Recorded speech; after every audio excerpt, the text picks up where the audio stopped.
चलिए साइंस में चलते हैं। प्रकाश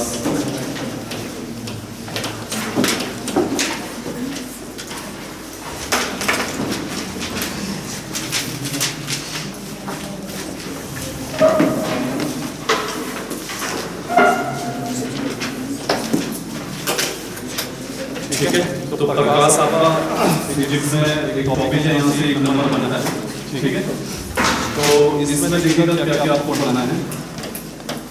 आपको पढ़ना आएगा, ठीक है, परावर्तन, इसके बाद परिकिरण आएगा,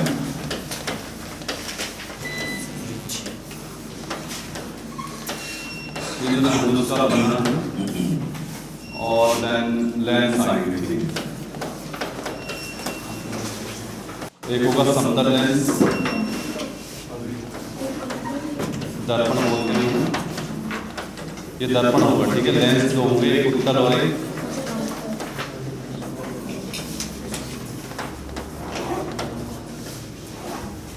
तो ये आपने पढ़ना है। और एक नंबर यहाँ से बनता है। ठीक है। कई बार अपवर्तन से पूछ लेता है, परावर्तन से पूछ लेता है, ठीक है, परिकिरण से पूछ लेता है, या लेंस से पूछ लेता है कि भैया दूर देखने के लिए जो होता है कौन सा लेंस होता है, नजदीक के लिए कौन सा होता है, और कई बार इंद्रधनुष से भी पूछ लेता है। ठीक है। तो यहाँ से क्वेश्चन बनते हैं, तो एक एक करके हम पढ़ते हैं कि सबसे पहले प्रकाश किसे कहते हैं। ठीक है। सबसे पहले जाते हैं प्रकाश किसे कहते हैं। देखिएगा प्रकाश जो है, ठीक है, ऊष्मा का ही एक रूप होता है। ठीक है। और ऊष्मा को आप कह सकते हो कि ऊर्जा। ठीक है। तो प्रकाश जो होता है, देखिएगा ऊष्मा का ही एक रूप होता है, जो एक विद्युत सीधी लाइन पे चलता है। ठीक है। तो प्रकाश जो होता है ऊष्मा का ही रूप होता है, और जो क्या होता है एक सीधी ही लाइन पे चलता है, मैंने आपको बताया। और प्रकाश जब चलता है तो इसको चलने के लिए किसी भी माध्यम की आवश्यकता नहीं होती है। आपको पता चलता है, किसी भी माध्यम की आवश्यकता नहीं पड़ती है। अब देखिएगा इसमें यही है, कई बार कुछ माध्यम आ जाए या पूछा जाए तो उससे क्या होता है। ठीक है। क्योंकि प्रकाश तो एक सीधी लाइन पे चलता है ना, तो एक सीधी लाइन पे चलता है। देखिएगा उस दिन मैंने आपको बता रखा था, लेकिन अगर इसे देखें तो ये अनुप्रस्थ तरंग में होती है। क्या होती है? अनुप्रस्थ। अनुदैर्घ्य कौन सी होती है? ध्वनि तरंग। ठीक है। वो क्या होती है बताइएगा? अनुदैर्घ्य, वो अनुदैर्घ्य होती है। ठीक है। हालांकि ये जो होती है, देखिएगा प्रकाश आगे चल रहे हैं, ऊष्मा का ही प्रकार होता है जो एक सीधी लाइन पर जो है चलता है। अब देखिएगा होता क्या है, प्रकाश खुद तो याद रखिएगा दृश्यम नहीं होता है, दृश्य नहीं होता है। ये बड़ा इंपॉर्टेंट है। प्रकाश जो है खुद तो दृश्य नहीं होता है, लेकिन किसी वस्तु पे पड़ता है तो उसको क्या कर देता है? दृश्य कर देता है। समझ में आया? प्रकाश जो है खुद तो दृश्य नहीं होता है, लेकिन किसी भी वस्तु पे पड़ता है तो क्या हो जाता है? उसको दृश्यमान बना देता है। ठीक है। और मुख्यतः याद रखिएगा जो प्रकाश है हमारे आंख का एक पार्ट है जिसका नाम है दृष्टि पटल, जिसे बोलते हैं रेटिना, है ना, रेटिना या दृष्टि पटल जिसे बोलते हो। इस पे पड़ने से हमें क्या होता है? कुछ भी वस्तु क्या होती है? दृश्यमान होती है, यानी कि दिखाई देती है। समझ में आया ना? ठीक है। प्रकाश खुद में याद रखिएगा दृश्य नहीं होता है। ठीक है। खुद में ये दृश्य नहीं होता है। जब किसी वस्तु में पड़ता है तो तब हमें क्या दिखाता है? दृश्यमान बनाता है। जब किसी वस्तु में पड़ता है हमें दृश्यमान क्यों दिखाई देता है? क्योंकि हमारे आंख का जो रेटिना होता है, दृष्टि पटल, वहां से हमें दिखाई देता है। एक प्रकार से वो हमारे आंख का क्या है? लेंस है। ठीक है। सीसीटीवी कह सकते हो, लेंस हुआ। आगे चलते देखिएगा प्रकाश दो तरीके से चलता है, या तो तरंग के माध्यम से या कण के माध्यम से। कई बार क्वेश्चन आता है कि ना जो प्रकाश होता है वो किन माध्यमों से चलता है, कैसे कैसे चलता है।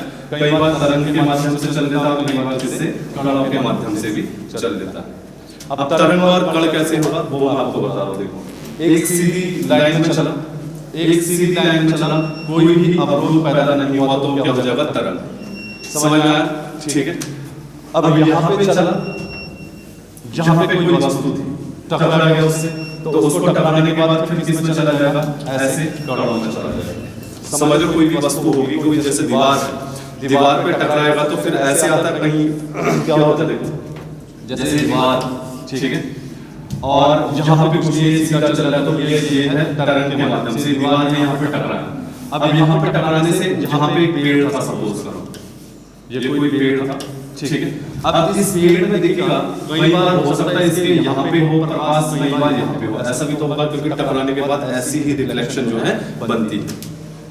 आई बात समझ में? अगर न टकराए सीधा चले तो उसे बोलते थे तरंग।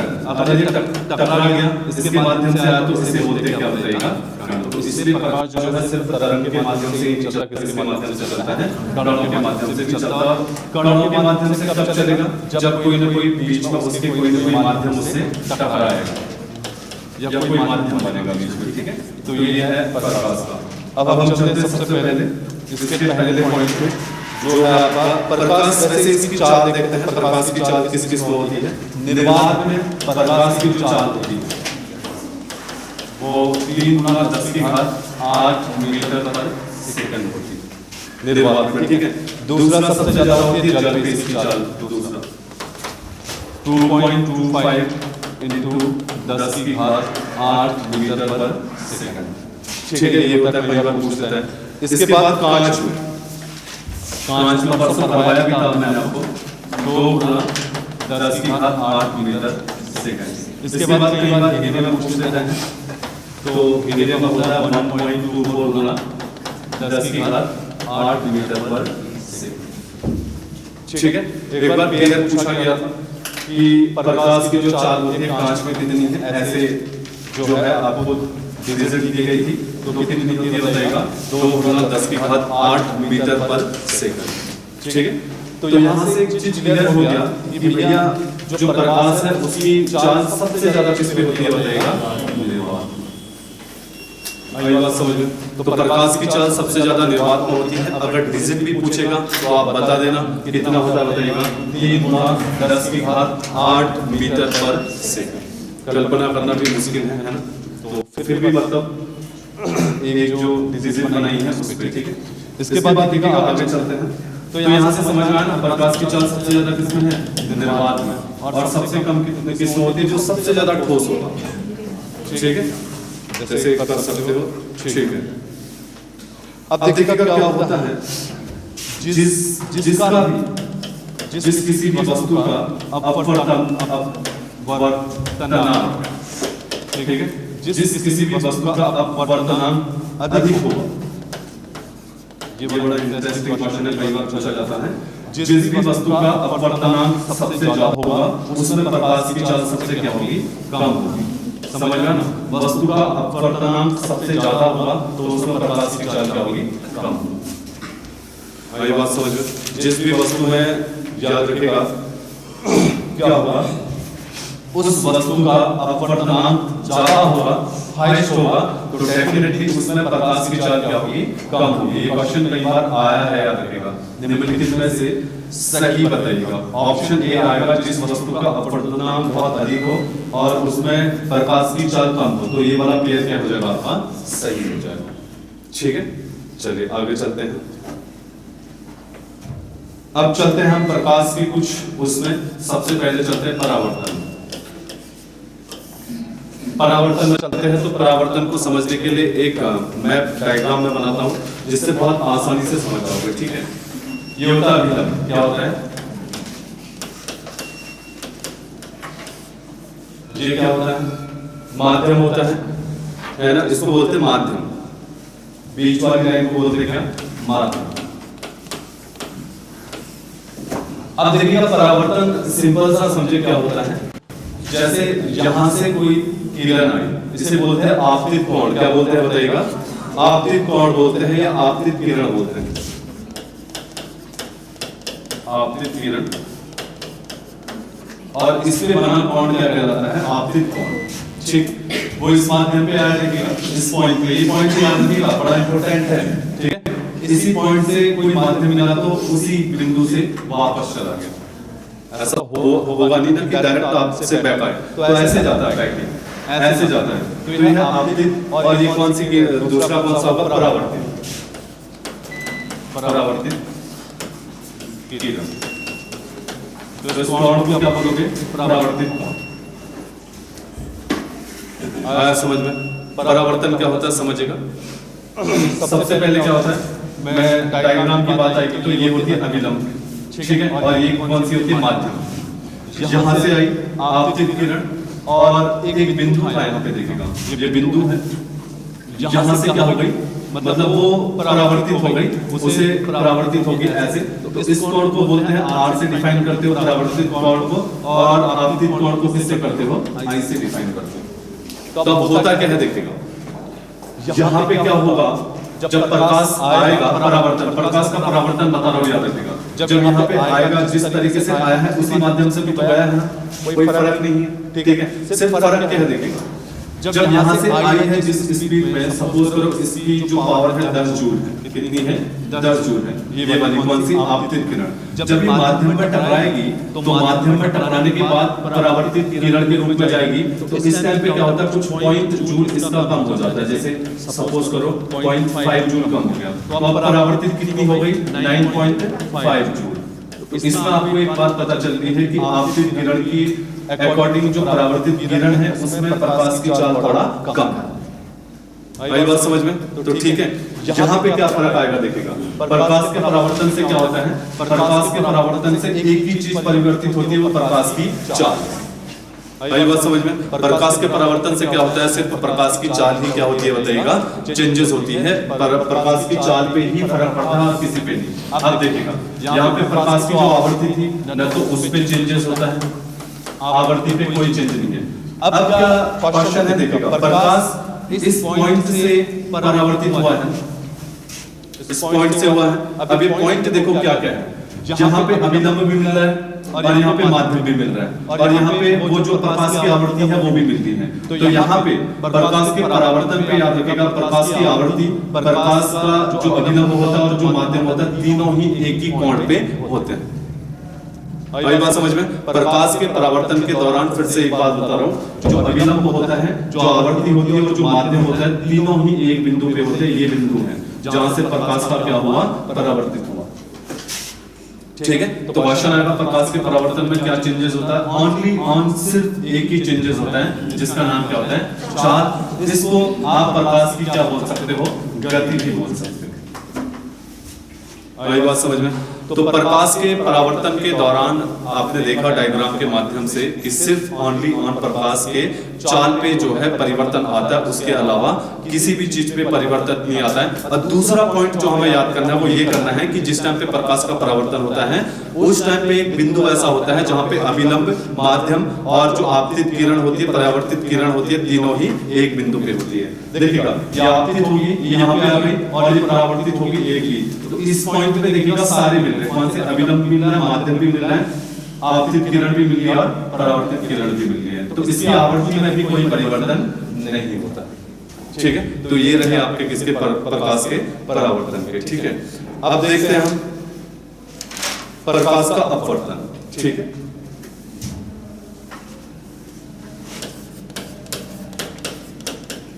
प्रकाश का अपवर्तन, पहले परावर्तन था, अब अपवर्तन था, इन चीजों को समझिएगा, ठीक है।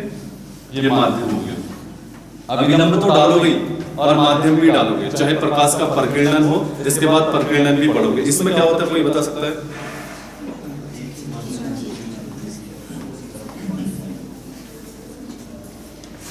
क्या होता है देखिएगा, प्रकाश चला यहां से चला, ठीक है, यहाँ पे चला।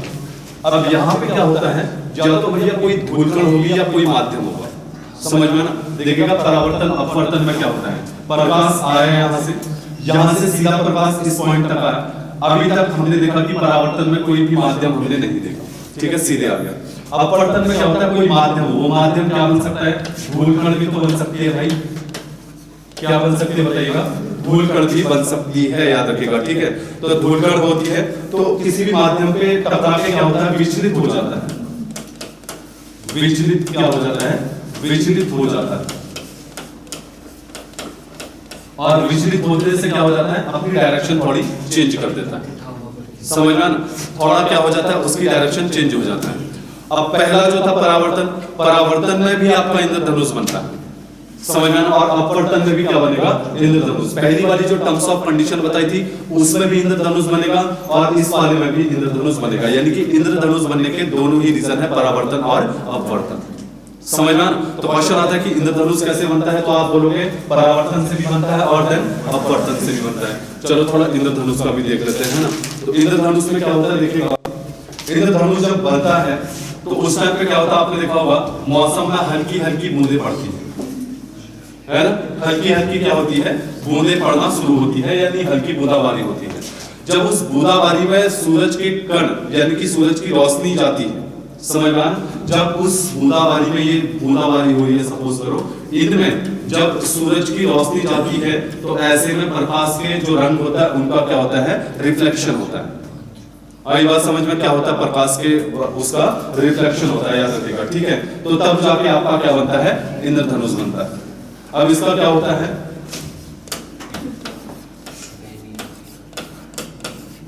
वेब जॉन, है ना, VIBGYOR, ठीक है। तो ये होता है, ये रंग होता है। अब देखिएगा इसमें क्या होता है, रेड देखिएगा इस कॉर्नर पे, कॉर्नर ले लीजिएगा लेफ्ट और राइट वाला, ठीक है।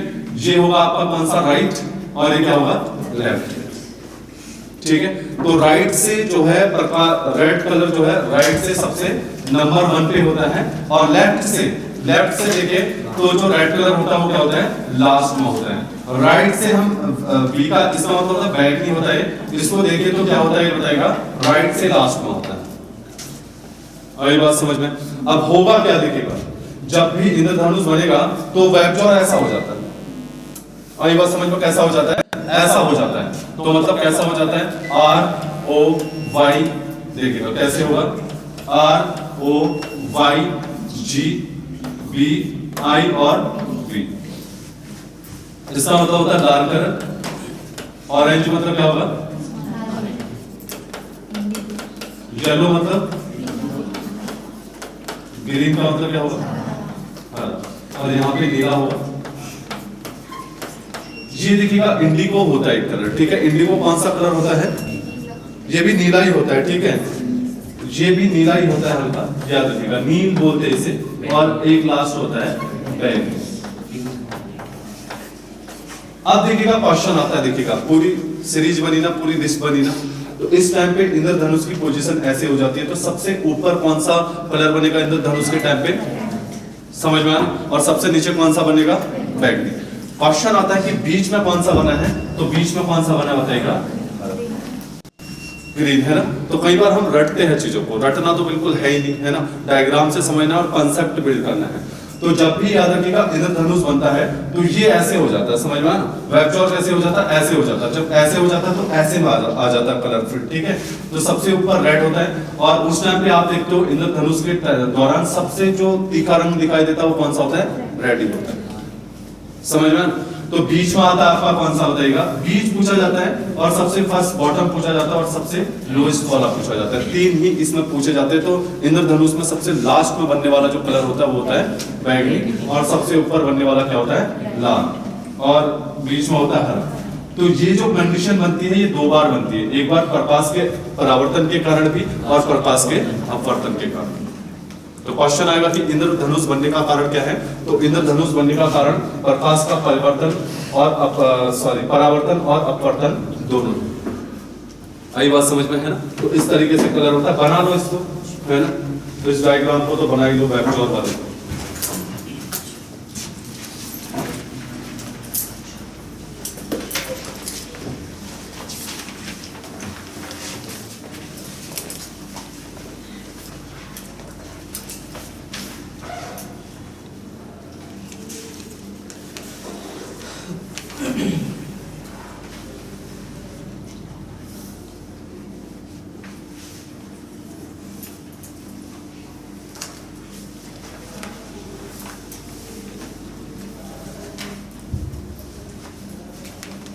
ठीक है, इसको बना लो, और ये सारी चीजें याद करनी है। यहाँ से एक क्वेश्चन बनता है, मैं पहले बता रहा हूँ, ठीक है। कहीं से भी बन सकता है, क्योंकि अभी परावर्तन है, अब अपवर्तन देखोगे तो यहाँ से भी एक क्वेश्चन बनता है अपवर्तन से, ठीक है।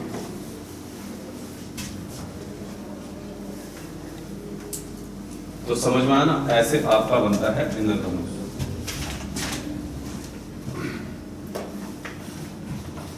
बना लिया इसका।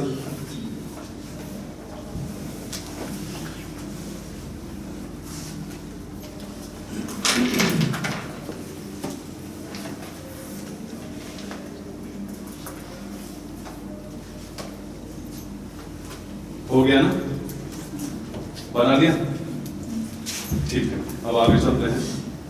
अब मेन जो है प्रकाश का अपवर्तन है, ठीक है। अपवर्तन कैसे होता है देखिएगा, ठीक है।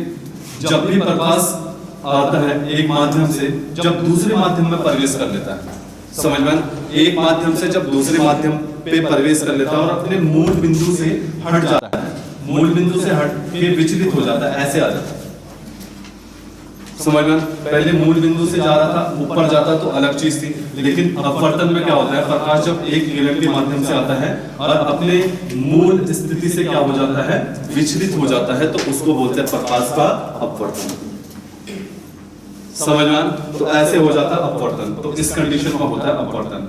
अब देखिएगा, जब भी प्रकाश का अपवर्तन होता है तो इससे क्या क्या चीजें होती है। सबसे पहले जब भी अपवर्तन होता है तो जो सबसे पहले होता है तारों का टिमटिमाना,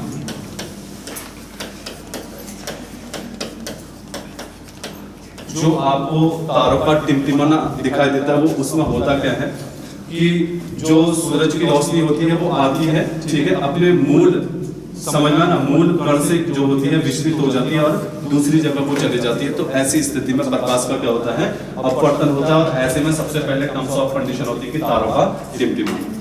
दूसरा देखिएगा, दूसरा क्या होता है, दूसरा एग्जांपल, कोई भी घड़े पे, समझना ना, किसी भी घड़े में कोई सिक्का डाला आपने, ठीक है, किसी भी घड़े में कोई सिक्का डाला, जब आप उसको देखते हो तो एकदम पे बिल्कुल लोएस्ट में नहीं दिखता, थोड़ा सिक्का क्या होता है, उठा हुआ दिखाई देता है, समझ में। जब भी कोई घड़ा, सपोज करो कोई घड़ा है, ये एग्जांपल पूछे जाते हैं, याद रखिएगा, ठीक है। कोई बाल्टी लगा किसी में भी, ठीक है, इस पे मैंने सिक्का, सिक्का तो यही होगा ना, सिक्का तो भाई लास्ट तल पे ही होगा, यहीं पे होगा, ऐसा थोड़ी है कि सिक्का बीच में होगा, लास्ट तल पे ही होगा।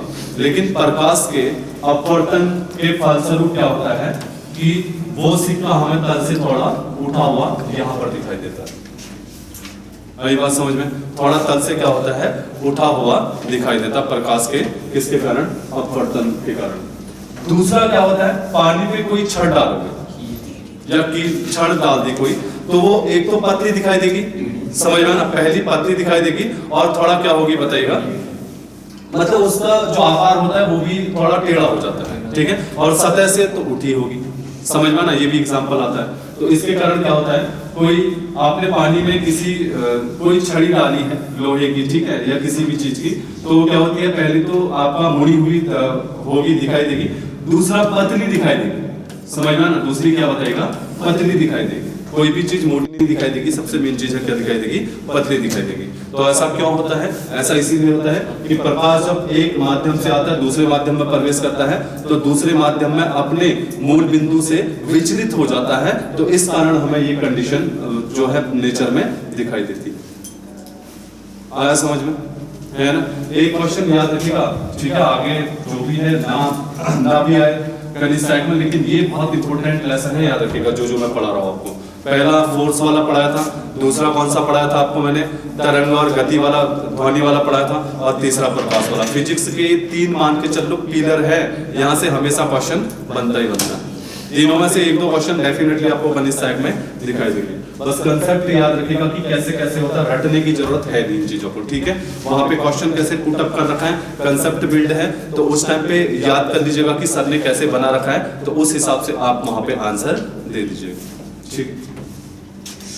अब एक कंडीशन होती है प्रकाश का, बताइएगा क्या, हाँ, एक वो होता है, उससे पहले प्रकीर्णन देख लेते हैं।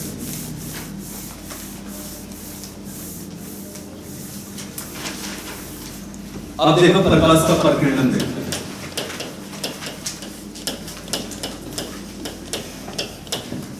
देखिएगा, अपवर्तन में मैंने बताया था प्रकाश फैला हुआ नहीं, समझ में आना, टकराया लेकिन एक ही बिंदु पे चलता रहा, ठीक है। हालांकि अपने मूल बिंदु से क्या हो गया, विचलित हो गया, लेकिन वो फैला नहीं। समझ में ना? अब इसमें देखिएगा, इसमें क्या होता है, प्रकाश के परिकिरण में क्या होता है, इसमें क्या होता है, प्रकाश आता है, प्रकाश आता है। अब देखो वायुमंडल है यहाँ पे, है ना, वायुमंडल है, जैसे क्षोभ मंडल है, क्षोभ मंडल में वायुमंडल है, खासकर धूल कण जो होते हैं, ठीक है, उनके साथ टकरा जाता है। यहाँ पे सपोज करो गैस थी, ऐसे थे बिंदु, ठीक है, अब इनके साथ टकरा गया, इनके साथ टकराने के साथ प्रकाश ऐसे क्या हो जाता है, फैल जाता है। समझ में? जब भी प्रकाश आता है, ठीक है, किसी धूलकण या किसी पदार्थ के माध्यम से टकराता है, और टकराने के बाद प्रकाश उन बिंदुओं से टकराने के बाद क्या होता है, फैल जाता है। तो जब वो फैलता है तो इस स्थिति को बोला जाता है प्रकाश का परिकिरण। अब समझ में आना? फिर से एक बार बता रहा हूँ, जब भी प्रकाश देखेगा एक माध्यम से दूसरे माध्यम में प्रवेश करने की ओर आता है, तो दूसरे माध्यम में या तो कोई धूलकण हो सकता है माध्यम, या कोई कण हो सकता है, ठीक है, जब उन पे टकराता है तो उन पे टकराने के बाद क्या होता है, फैल जाता है। समझ में आना? तो जब फैल जाता है तो उसे बोला जाता है प्रकाश का परिकिरण। तो इससे क्या क्या चीजें होती है देखिएगा। सबसे पहले आकाश का जो रंग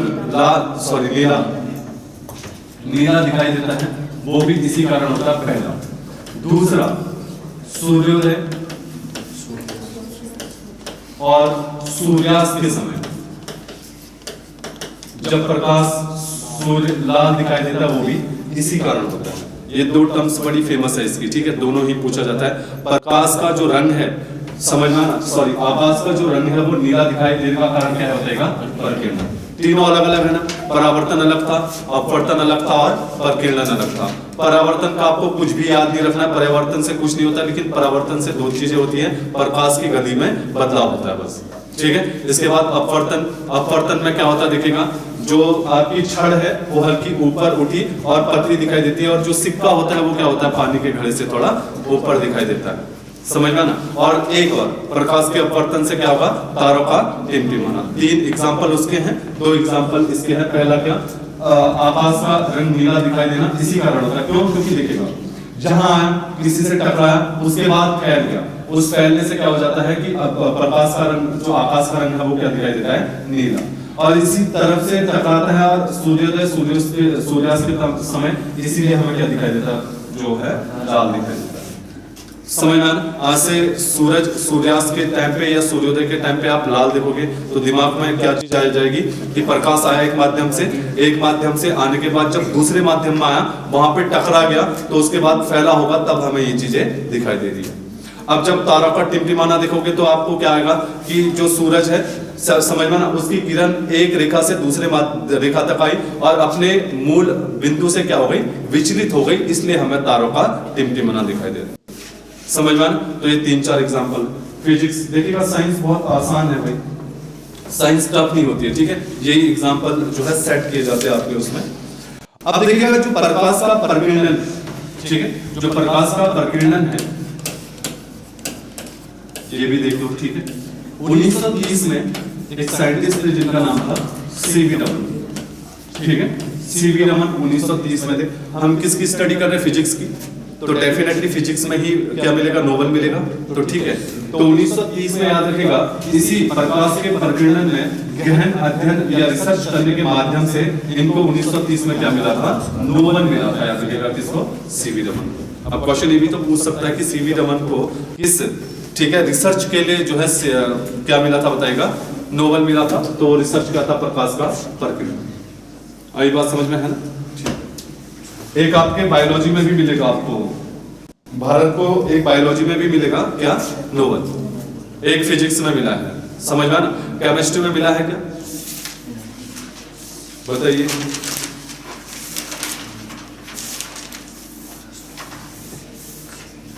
नहीं मिला है, नहीं मिला है। बायोलॉजी में तो मिला है। चलो लिख भी लो इसको, ठीक है, क्योंकि लास्ट दिन नहीं लिखा था, वो भी मैं लिखा दूंगा।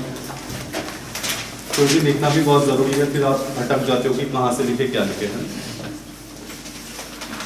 तो लिखेगा प्रकाश, हेडिंग बनाएगा प्रकाश, और डायग्राम बना रखे हैं ना, ठीक है, डायग्राम बना लेना। प्रकाश लिखेगा, प्रकाश लिखेगा प्रकाश विद्युत ऊष्मा की तरह, प्रकाश विद्युत ऊष्मा की तरह ऊर्जा का ही एक रूप है। प्रकाश विद्युत ऊष्मा की तरह ऊर्जा का ही एक रूप है।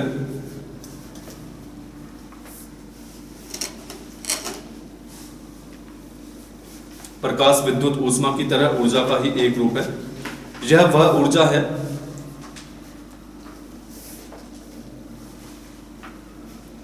लिखा, यह वह ऊर्जा है जो विकिरण ऊर्जा के रूप में गतिमान है। यह वह ऊर्जा है जो विकिरण ऊर्जा के रूप में गतिमान है।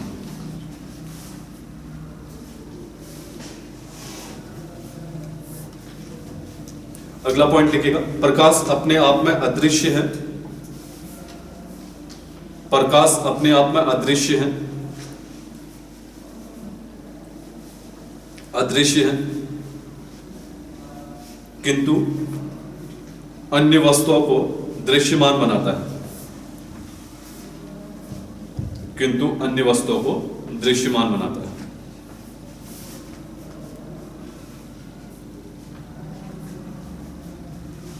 देखिएगा, प्रकाश की किरण मनुष्य के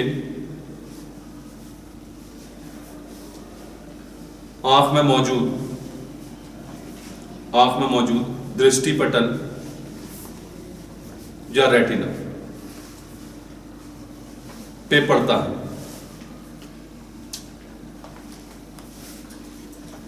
ठीक है,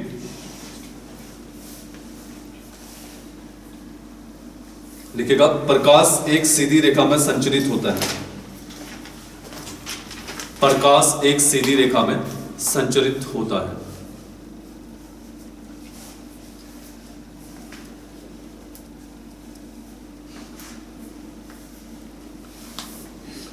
प्रकाश की द्वैत प्रकृति है, यानी दो प्रकृति लिख सकते हो द्वैत को। प्रकाश की दो प्रकृति है। कौन कौन सी? एक तरंग और एक कण। द्वैत प्रकृति है, एक लिखेगा तरंग और एक लिखेगा कण। ठीक है, लिखेगा प्रकाश तरंगे अनुप्रस्थ तरंगे होती है। प्रकाश तरंगे अनुप्रस्थ तरंगे होती है।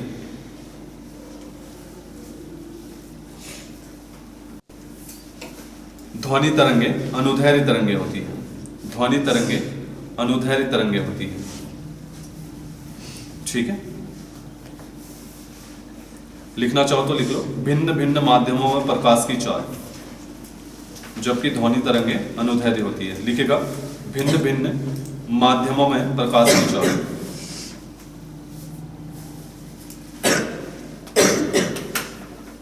प्रकाश की चाल, ठीक है। तो पहले लिखेगा निर्वात में डैश